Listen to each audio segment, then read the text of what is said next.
নমস্কার। গল্প.in 2.0 আজকের পর্বে আপনাদের সকলকে স্বাগত। আমাদের আজকের গল্প মনোরঞ্জন ভট্টাচার্যের লেখা ডিটেকটিভ হুকাকাশির কাহিনী চণ্ডেশ্বরপুরের রহস্য।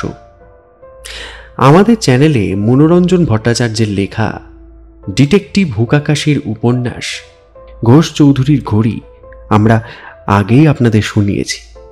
এই গল্পটি শুনে আপনারা চাইলে ওই গল্পটিও শুনে দেখতে পারেন। আমাদের আজকের গল্প পাঠে আমি সৌম্যজিৎ। শুরু হচ্ছে আজকের গল্প মনোরঞ্জন ভট্টাচার্যের লেখা ডিটেকটিভ হুকাকাশির কাহিনী চণ্ডেশ্বরপুরের রহস্য। মাসিমার সাদর নিমন্ত্রণ উপেক্ষা করতে না পেরে সেবার রণজিৎ দিন সাতেকের জন্য চণ্ডেশ্বরপুর কাটিয়ে আসবে স্থির করল। চণ্ডেশ্বরপুর একটি গণ্ড গ্রাম, কলকাতা থেকে অনেকটাই দূর। বাংলার পল্লী অঞ্চলের সঙ্গে হুকাকাশির খুব একটা ঘনিষ্ঠ পরিচয় নেই, তাই রণজিতের ইচ্ছা তিনিও তার সঙ্গী হন। হুকাকাশি একেবারে অস্বীকার করলেন না, বললেন, আপনি রওনা হয়ে পড়ুন তো। একদিনের ঝঞ্ঝাট যদি মেটাতে পারি তবে না হয় আপনাদের পল্লীগ্রামের বায়ু খানিকটা ভক্ষণই করে আসা যাবে। চণ্ডেশ্বরপুর যিনি গিয়েছেন তিনিই জানেন সেখানকার সবচেয়ে আকর্ষণের বস্তু হচ্ছে প্রসিদ্ধ বাদামতলিটি। পাড়া গায়ে মানুষের জীবন সাধারণত মন্দাক্রান্তা তালে চলে। সকালে এক এক করে গ্রামের মাতব্বর গোছের ব্যক্তিরা বাদামতলিতে এসে জোটেন। দেখতে দেখতে মজলিস পুরু হয়ে ওঠে, হাতে হাতে হুঁকা ঘুরতে থাকে। সেরে সেরে তামাক ভস্য হয়, আর সেই সঙ্গে নিপাত যান অনেক রাজা উজির, অর্থাৎ সামাজিক, রাষ্ট্রিক, আধ্যাত্মিক, পরলৌকিক কোনো বিষয়ের আলোচনায় বাদ যায় না। তারপর বেলা অনেকটা গড়ালে বাদামতলির সভ্যেরা বাড়ি ফেরেন। দুপুরবেলায় রুচিকর আহার এবং সুখকর নিদ্রাটি সাঙ্গ করে বিকেলে আবার সকলে এসে জোটেন বাদামতলিতে। তারপর সভা ভঙ্গ হয় রাতে। এক কথায় বাদামতলি চণ্ডেশ্বরপুরের সবচেয়ে অ্যারিস্টোক্র্যাটিক ক্লাব। কাজেই রণজিৎ এসে দুদিনেই যে এখানে ভিড়ে পড়বে তাতে আর আশ্চর্য হওয়ার কি আছে। সেদিন বাদামতলির আসর বেশ সরগরম হয়ে উঠেছে। হঠাৎ দেখা গেল জীবনলাল নামে গ্রামের একটা যুবক ত্রস্ত পদে সেদিকে আসছে। তার সঙ্গে তারই বয়সী আর এক ছোকরা। তারও হাবভাব যেন একটু অস্বাভাবিক রকমের চঞ্চল। অনেকেই যুবকটিকে চিনতে পারল। সে জীবনের ভগ্নিপতি ঋষিকেশ। সবে গত বছর তার বিয়ে হয়েছে। এদিকে বিষয় আশায় সংক্রান্ত কোনো কাজে এসেছিল। একদিনের জন্য শ্বশুরবাড়ি ঘুরে যাবে, এই তার মতলব। জীবনলাল কাছে আসতেই একজন জিজ্ঞাসা করল, ব্যাপার কি হাজিমান? চোখ মুখ এমন শুকনো, কি ব্যাপার? এক ভয়ানক কাণ্ড হয়ে গেছে সুদীপদা। আচ্ছা, মানুষ মরে গেলেও তার প্রেতাত্মা মানুষের শরীর ধরে পৃথিবীতে ঘুরে বেড়াতে পারে, এ আপনারা বিশ্বাস করেন? জীবনলালের নাক থেকে ঘন ঘন নিঃশ্বাস পড়ছিল। ভারী কঠিন প্রশ্ন, কিন্তু জবাব আসলো অতি চটপট। কেউ কেউ বলল, কেন পারবে না? আলবাত পারবে। কেউ কেউ আবার বলল, হ্যাঁ, গাজা আশরেফ আমাদের সুধীর দেওয়ার প্রথম দলভুক্ত। আপনার কি মনে হয় জ্যাঠামশাই? জ্যাঠামশাই এ আসরের সবচেয়ে মাতব্বর ব্যক্তি। বাদামতলি ক্লাবের তিনিই প্রেসিডেন্ট। গ্রামের ঘটিবাটি চুরির কিনারা করা থেকে ইউনিয়ন বোর্ডের ইলেকশন পর্যন্ত সমস্ত ব্যাপারেই তার মুরলি অপ্রতিহতভাবে চলে আসছে। অপর সকলের মতো তিনি তো আর হালকা হতে পারেন না। তাই মুরব্বিয়ানার ভাব দেখিয়ে বললেন, ব্যাপারটা কি বলো না আগে, তারপর তোমার প্রশ্নের জবাব দেওয়া যাবে। এই ঋষিকেশকেই জিজ্ঞাসা করুন, সে নিজের চোখে প্রত্যক্ষ করেছে। সুধীরদা, জ্যাঠামশাই, নখুড়ো, ফুল ঠাকুরদার দল এইবারে সোজা হয়ে বসলেন। সকলেরই মুখের ভাব যেন এইবার একটা আসল সামগ্রীর সন্ধান পাওয়া গিয়েছে। ঋষিকেশ তাদের দিকে তাকিয়ে তার নিজ প্রত্যক্ষ করা কাহিনী শুরু করলো। কাল রাত্রে জীবনদার ওখানে যে গানের জলসা বসেছিল তা আপনারা জানেন নিশ্চয়ই। আপনাদের অনেককেই তো ওখানে দেখতে পেয়েছিলাম। জলসার আসর ভাঙে রাত প্রায় 10টায়। তারও প্রায় ঘন্টাখানেক বাদে খাওয়া দাওয়া সেরে আমি শুতে গেলাম। দোতলার সবচাইতে কোণের নিরালা ঘরটাতে আমার বিছানা করা হয়েছিল। ঘরের পরে অনেকখানি খোলা ছাদ, তারপর বাকি ঘরগুলো আরম্ভ হয়েছে। জীবন বাধা দিয়ে বুঝিয়ে বলল, মানে ভাড়ার ঘরের ঠিক উপরের ঘরটা। বাবা মারা যাওয়ার বছর 3 আগে ওটা তৈরি হয়। নিরিবিলি বলে ঘরখানা তার ভারী পছন্দসই ছিল। তৈরি হওয়া অবধি বরাবর ওখানেই থাকতেন তিনি। ওই ঘরের ছাদেই তিনি সাপের কামড়ে দেহত্যাগ করেন। আজকাল অতিথি বতিথি না এলেও ঘরটা আমরা কেউই ব্যবহার করি না। ঋষিকেশ আবার বলতে আরম্ভ করলো, বিছানায় শোয়ার অল্প কোণের মধ্যেই আমি ঘুমিয়ে পড়লাম। মাঝরাতে হঠাৎ খুট করে একটা শব্দ হয়, ঘুম ভেঙে গেল। সামনে তাকিয়ে যা দেখতে পেলাম তাতে আমার অন্তরাত্মা অব্দি কেঁপে উঠল। এক ধপধপে সাদা মূর্তি অপলক চোখে আমার পানে তাকিয়ে আছে। গলা হতে পা অব্দি সমস্ত শরীর তার সাদা কাপড়ে মোড়া, শুধু হাত দুটি এবং মুখখানা বাইরে বেরিয়ে আছে। কিন্তু তার স্বাভাবিক মানুষের মুখ হাত নয়, রক্তের লেশ মাত্র তাতে নেই। একেবারে শ্বেত পাথরের মতো ধপধপে সাদা। দেখেই তো আমার হাত পা অসাড় হয়ে এলো। কিন্তু এরপরেই যে ঘটনা ঘটলো তাতে মনে হলো বুকের ধুকধুকুনি টুকু বুঝি একদম থেমে যাবে। সেই শ্বেত পাথরের মূর্তি আমার মুখের দিকে খানিকক্ষণ তাকিয়ে থেকে টেনে টেনে ধীরে ধীরে বলল, এটা আমার ঘর, আমি থাকবো। তারপর আমার কিছু মনে নেই। দাঁতে দাঁত লেগে বিছানার উপরেই অজ্ঞান হয়ে পড়ে রইলাম। ভোরবেলা জীবন দ্বারা এসে অনেক ডাকাডাকি হাঁকাহাঁকির পর আমায় জাগিয়ে তুলেছেন। ফুল ঠাকুরদার হুঙ্কার ডাক বন্ধ হয়ে গিয়েছিল। তিনি সভয়ে বললেন, বলল কি? হ্যাঁ, মাখনের প্রেতাত্মা দুপুর রাত্রে এসে উপস্থিত হয় নাকি? কিরকম চেহারা তার বলো দেখি। জবাব দিল জীবনলাল, সে সবই আমরা খুঁটে খুঁটে জিজ্ঞাসা করেছি ঠাকুরদা। বাস্তবিক সে বাবারই আত্মা, সে সম্বন্ধে কিছুমাত্র সন্দেহ নেই। সেই ডান গালের উপর মস্ত আঁচিল, সেই ফ্রেঞ্চ কাট দাড়ি, মাথার চুলে সেই সোজা সিথি, সবই হুবহু মিলে গেছে। সুধীরদা সোৎসাহে বলে উঠল, ভূত নেই না? নাও এবার। ফুল ঠাকুরদা বললেন, হবে না, অপমৃত্যু যে। সকলে উদ্বিগ্ন মুখে জ্যাঠামশাইয়ের দিকে তাকালো। কেননা গ্রামের এইসব বড় দরের ব্যাপারে বাদামতলির প্রেসিডেন্টের মতই সর্বাগ্রে গ্রাহ্য। জ্যাঠামশাই ওরপে নীলরতন বাবু ধীরে ধীরে বার দুই মাথা নাড়িয়ে বললেন, না হে জীবনলাল, তোমার বাবার চেহারার সঙ্গে এতখানি মিল রয়েছে শুনেও কথাটা আমার বিশ্বাস হলো না। মোরা মানুষ কখনো ফিরে আসে না। এ নিশ্চয়ই কোনো চোরবাটপাড়ের কর্ম। চুরির মতলবে ওভাবে বাড়িতে ঢুকে এসেছিল। সেসব নিয়ে আমাদের মধ্যে অনেক আলোচনা হয়ে গেছে জ্যাঠামশাই, কিন্তু সব শুনলে আপনিও নিশ্চয়ই স্বীকার করবেন যে এ কোনো চোর চামারের কাজ নয়।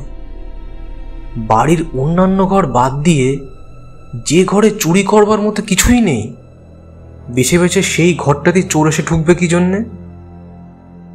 তারপর ঋষিকেশকে সে নিজের চোখেই অজ্ঞান হয়ে পড়তে দেখেছে। সত্যিকারের চোর হলে সে কি ওর সোনার বোতাম আর রিস্ট ওয়াচটা হাতের সামনে পেয়েও ফেলে রেখে যেত? কিছুতেই না। ইচ্ছা করলে সে ঋষিকেশের শোয়ার ঘরের দরজাটি খুলে বাড়ির এদিক পানেও এগিয়ে আসতে পারত। অথচ সেসব কোনো কিছুর ধার দিয়েই সে যায়নি। আর তাছাড়া সে যে মানুষ হতে পারে না তার সবচাইতে বড় যুক্তি হলো এই যে সে বন্ধ ঘরের মধ্যে ঢুকলো কিভাবে? দেওয়াল অথবা ছাদ ফুঁড়ে তো আর মানুষের পক্ষে আসা সম্ভব নয়। কিভাবে ঢুকলো সেটাই তো হচ্ছে আসল রহস্য, আর সেই রহস্যই তো আমাদের ভেদ করতে হবে। কিন্তু সে তো আর এই বাদামতলিতে বসে বসে সম্ভব নয়। সমস্ত বাড়ির আনাজ কানাজ তন্ন তন্ন করে পরীক্ষা করে দেখতে হবে কোথাও কোনো ক্লু আছে কিনা। এ হলো একটি দস্তুর মত ডিটেকটিভি ব্যাপার। কাজেই এখানে আর সময় নষ্ট না করে চলো আমরা সেই দিকেই মনোযোগ দিয়ে যাই। নীলরতন বাবু সদল বলে উঠে পড়লেন। রণজিতের ভারী কৌতূহল হচ্ছিল। বহুদিন সে হুকাকাশির ডিটেকটিভি দেখেছে, কাজেই আজ নীলরতন বাবুর ডিটেকটিভি দেখতে কৌতূহল হওয়াটা তার স্বাভাবিক। জীবনলালের বাড়ি পৌঁছে নীলরতন বাবু চারিদিকে তন্ন তন্ন করে অনুসন্ধান করতে লাগলেন। ঘরের মেঝে, দেওয়াল, দরজা প্রভৃতি অনেকক্ষণ ধরে পুঙ্খানুপুঙ্খভাবে পরীক্ষা করার পর মৃদু হেসে বললেন, আমাদের প্রথম রহস্যটা কি ছিল বলো তো? চোর কিভাবে ঘরে ঢুকলো, তাই না? তা সে রহস্যভেদ হয়ে গেছে। সকলে সমস্বরে প্রশ্ন করে উঠল, কি করে? নীলরতন বাবু আঙুল দিয়ে সেই ঘরের সংলগ্ন বাথরুমটি দেখিয়ে বললেন, আশ্চর্য, এটি তোমাদের কারোরই খেয়ালে এলো না? একবার নিচের দিকে তাকিয়ে দেখো দেখি, বড় বড় গাছে কেমন জঙ্গল হয়ে রয়েছে। অন্ধকারে গা ঢাকা দিয়ে নর্দমার পাইপে চোর যদি উপরে উঠে আসে আর বাথরুমের জানালা দিয়ে প্রথমে বাথরুমে এবং তারপরে এই ঘরে ঢুকে পড়ে, তবে তাকে কে ঠেকায় বলো দেখি? জীবনলাল আশ্চর্য হয়ে বলে উঠল, তা কি করে হবে জ্যাঠামশাই? বাথরুমের দরজা যে ভেতর থেকে বন্ধ। আমরা ভোরে ঘরে ঢুকেও তো ওটাকে ওই রকম বন্ধ অবস্থাতেই দেখেছি। নীলরতন বাবু দারুণ থতমত খেয়ে গেলেন। বললেন, ওহ, বন্ধু নাকি? সেটা তো আমি খেয়াল করিনি। রণজিৎ বহু কষ্টে হাসি দমন করে রাখল, কিন্তু সুধীর বেচারা তাও পারল না। মুচকি হেসে ফুল ঠাকুরদার কানে কানে বলল, উনি বার করবেন ঘেঁচু। নীলরতন বাবু রাগতভাবে সুধীরের দিকে তাকিয়ে বললেন, আমায় কি তুমি উপহাস করছো সুধীর? জানো, জীবনে আমার অভিজ্ঞতা কম নয়, বয়স 50 পার হতে চললো। আগে তা সত্যি, তবে আজ আর একটা অভিজ্ঞতা বাড়ল। ভূত নেই বলে এতদিন যে বলে বেড়াতেন, আজ বুঝলেন সেটা একটা ভুল বিশ্বাস। নীলরতন বাবু সজোরে মাটিতে পা ঠুকে বললেন, ভূত আলবাত নেই, আমি বিশ্বাস করি না। সুধীরও একটু রক চটালো। সে বলল, আপনি আজ রাতে একা এই ঘরে রাত কাটাতে পারবেন? নিশ্চয়ই পারি, তবে একা নয়, সঙ্গে আমার লাঠিটা থাকবে। আমি একবার দেখব ভূতের মাথা ও লাঠির বাড়িতে ফাটে কিনা, আর সেই ফাটা থেকে রক্ত বেরোয় কিনা। বেশ, তবে তাই কথা রইল, সময়কালে পেছোবেন না যেন। জবাবে নীলরতন বাবু শুধু একবার রোষক শায়িত নেত্রে সুধীরের দিকে তাকালেন মাত্র। বাড়ি ফিরে রণজিৎ যা দেখতে পেল তা সে আদপেই প্রত্যাশা করেনি। বারান্দায় বসে হুকাকাশি তার মেসোমশাইয়ের সঙ্গে গল্প করতে করতে চা পান করছে। সে হঠাৎ উচ্ছ্বাসিত হয়ে উঠল। বড় সুসময় এসে পড়েছেন মিস্টার হুকাকাশি, গ্রামে আজ জোর খবর। সকালবেলাকার সমস্ত ব্যাপার সে আদ্যপান্ত হুকাকাশির কাছে খুলে বলল। শুনে হুকাকাশি হা হা করে হেসে উঠল। বলল,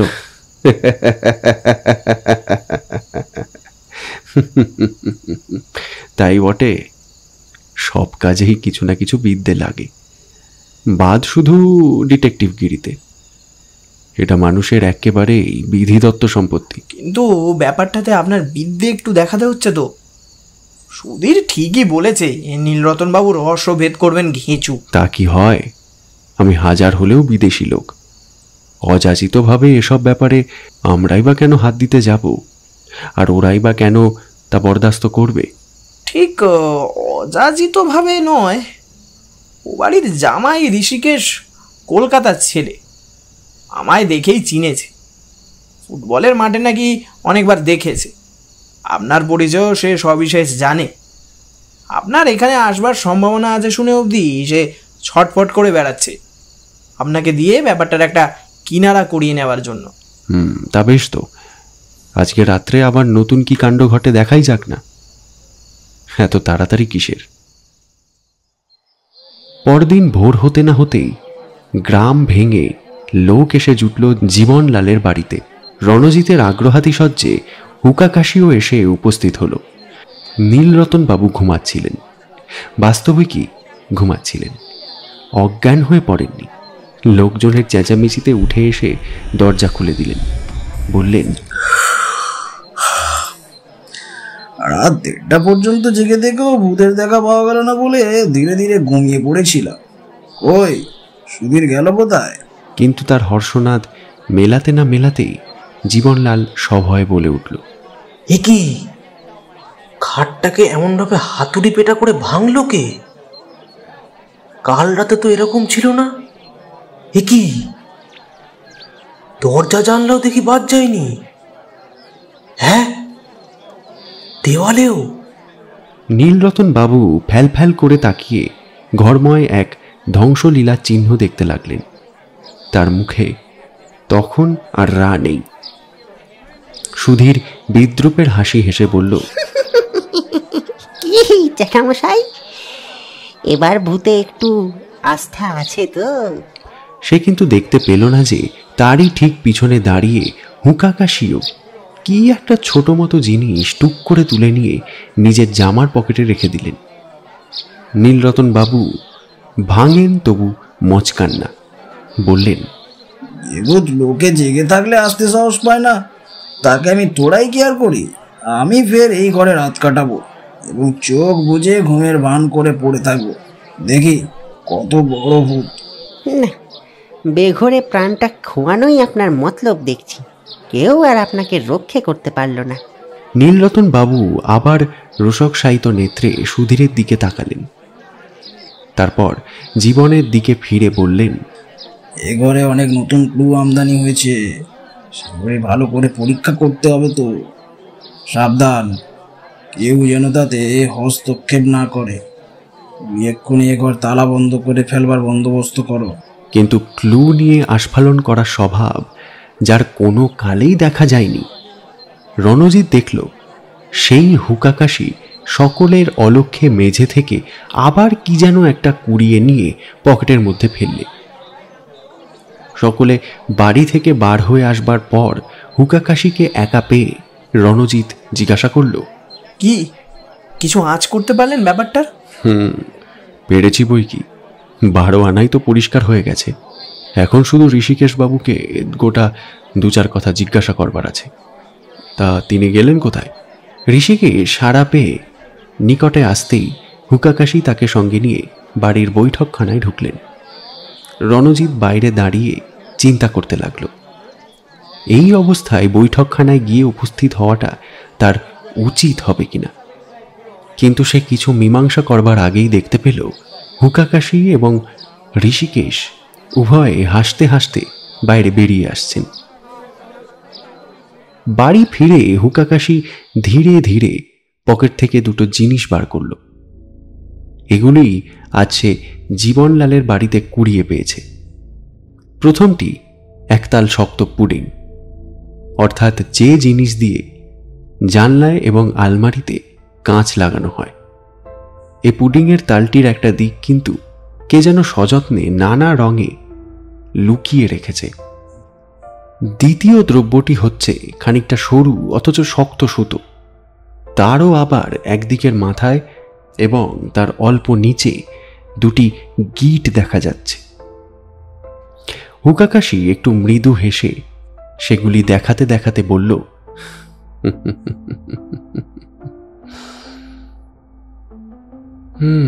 এরাই রহস্যের সন্ধান আমায় অনেকখানি বলে দিয়েছে।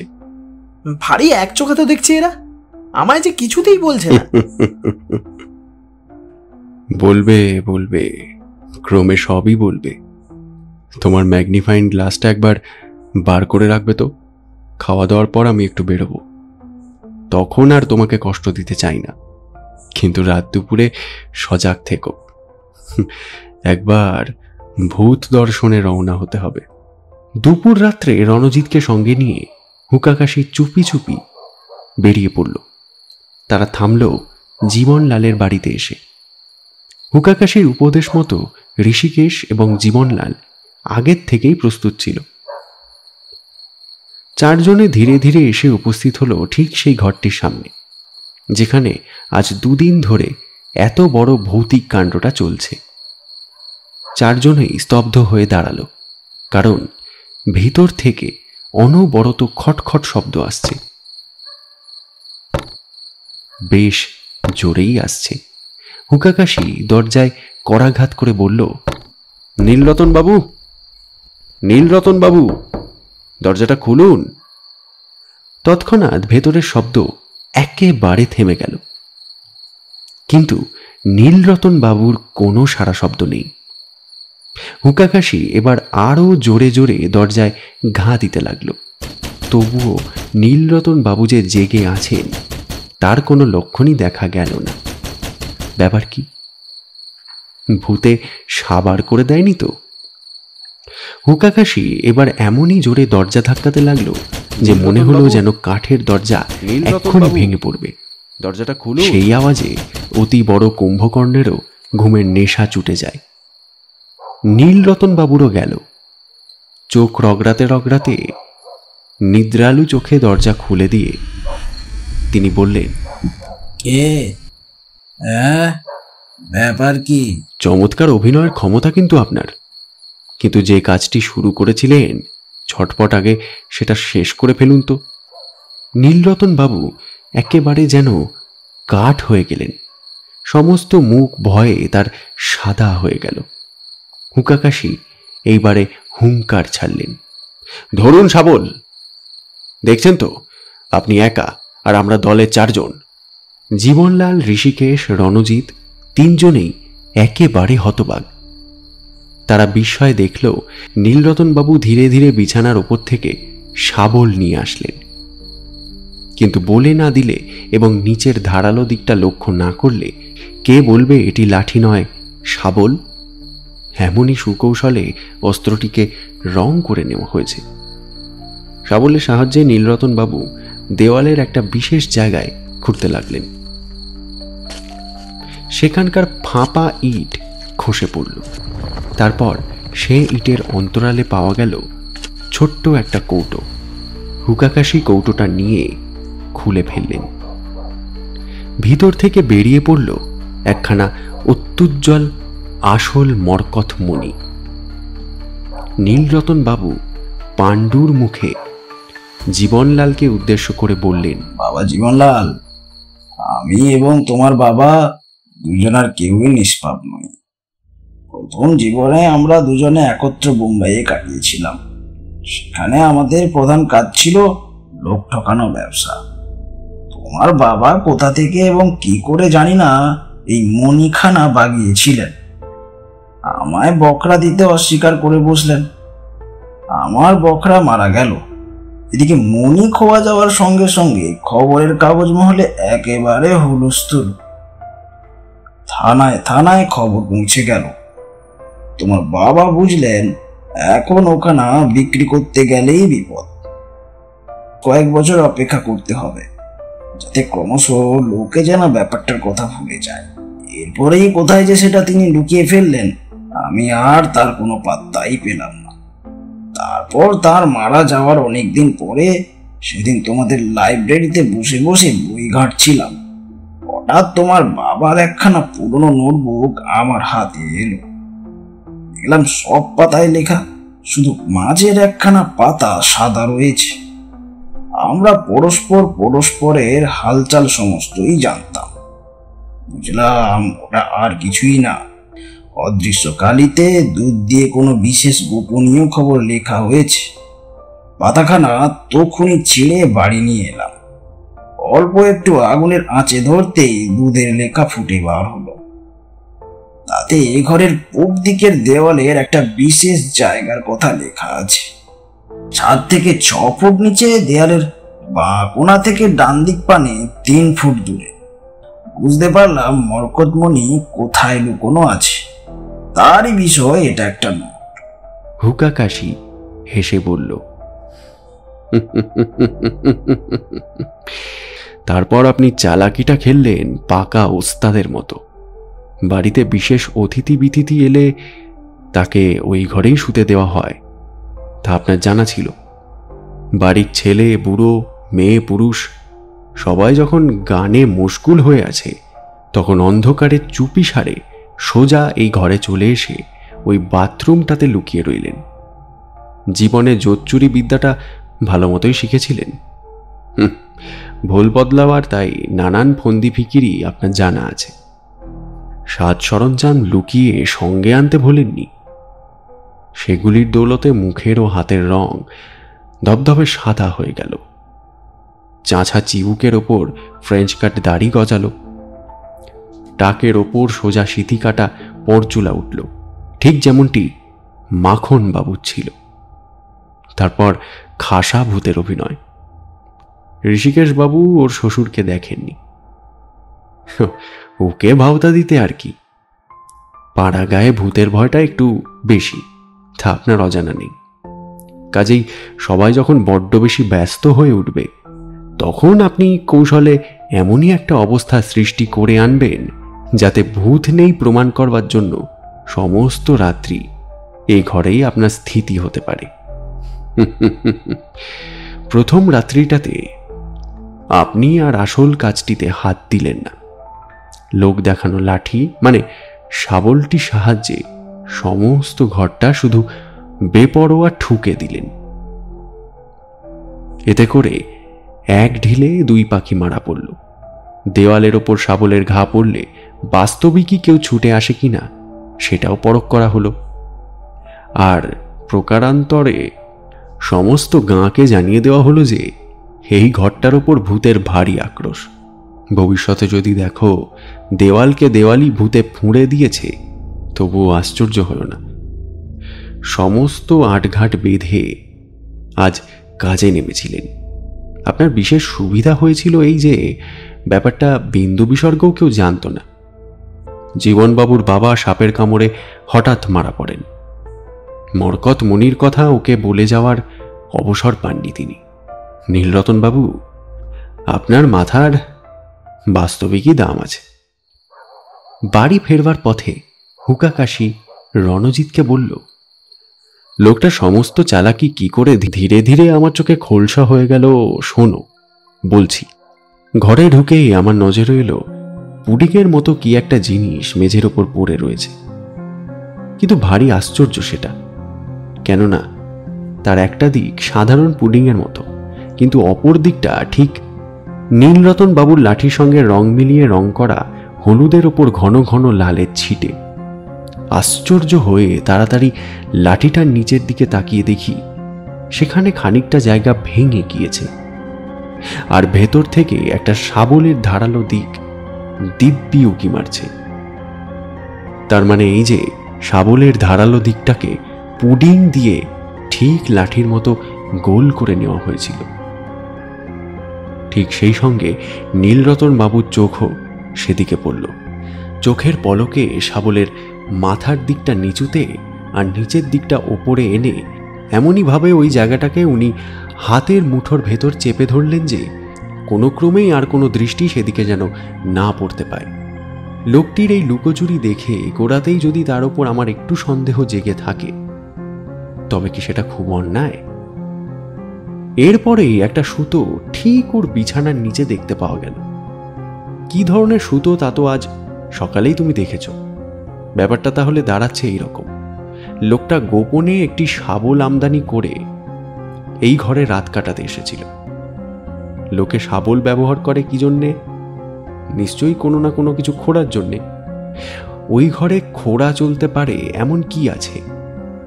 আছে দুটো জিনিস, ঘরের মেঝে আর ঘরের দেয়াল। নিশ্চয়ই এই দুয়েরই একটা কিছু সে খুঁড়তে এসেছে। যে লোক শাবল হাতে ঘর খুঁড়তে আসে, তার কাছে যদি গিঁট দেওয়া লম্বা একটা সুতো পাওয়া যায় এবং দেখা যায় যে শেষ গাঁটের পর থেকেই সব সুতো সযত্নে কাঁচি দিয়ে কেটে বাদ দিয়ে ফেলা হয়েছে, তবে স্বভাবতই কি সন্দেহ মনে জাগে বলো তো?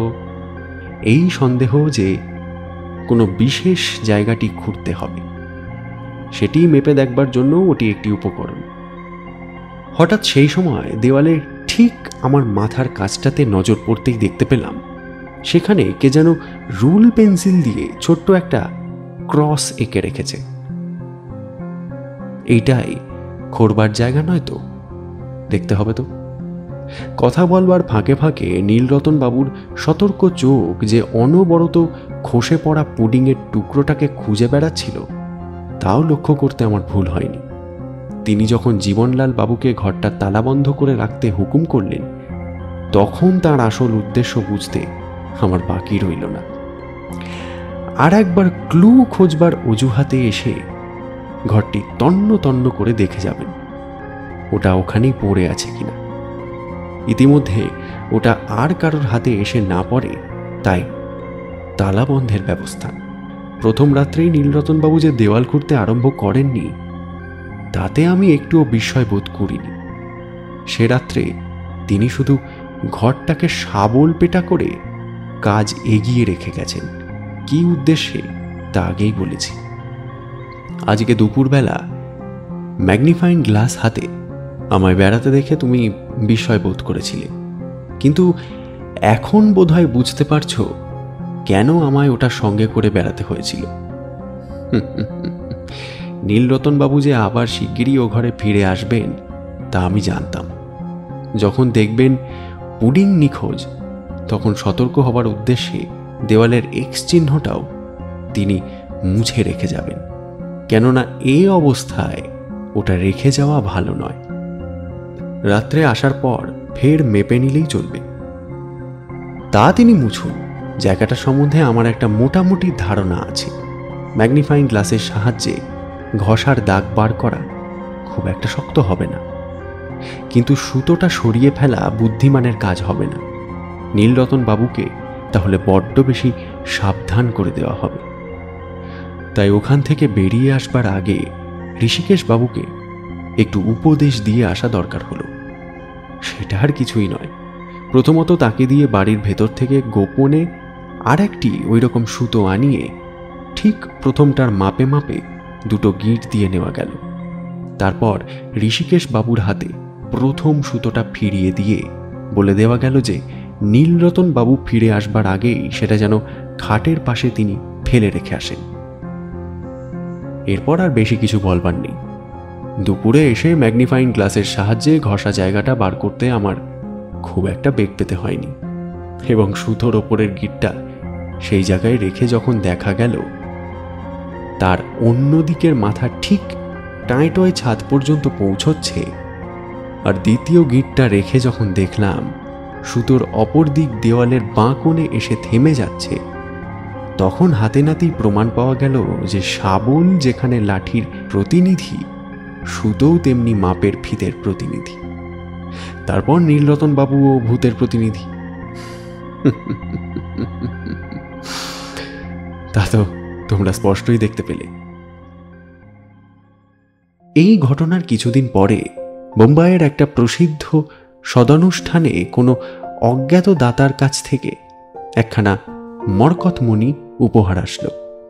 সঙ্গে চিঠিতে লেখা ছিল ওটি বোম্বাই পাওয়া গিয়েছিল। প্রকৃত মালিকের সন্ধান না মিললে যেন কোনো সৎ কাজেই ওটাকে লাগানো হয়। পাঠক পাঠিকারা নিশ্চয়ই বুঝেছেন যে এই অজ্ঞাতনামা দাতাটি জীবনলাল ছাড়া আর কেউই নয়।